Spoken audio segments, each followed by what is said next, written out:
How to remove mention on Instagram story after posting. Hi everyone, this is Rose from Create Login and Delete. Without further ado, let's dive right into the video. First of all, launch Instagram app on your device and head towards the story where you have mentioned any user. Currently, we don't have search, so let's create a story with a mention.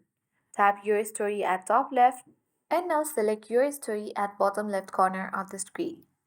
Once it is ready, select that particular story and then once it gets posted, tap the more icon at bottom right corner of the screen.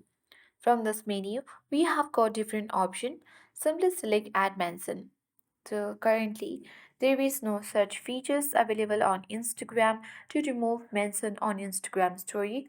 But further, you can search the other users and easily add the other mentions on your story. So there is no any option to in order to remove mention on Instagram story after posting. So the only solution to remove mention is simply you can delete your Instagram story for currently by tapping more and selecting the delete button and creating a new story again.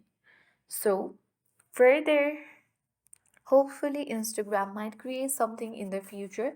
So make sure to subscribe our channel for more updates about Instagram stories. So if you find this guide helpful, then hit the like button and don't forget to subscribe our channel. Thank you for watching and see you in the next video.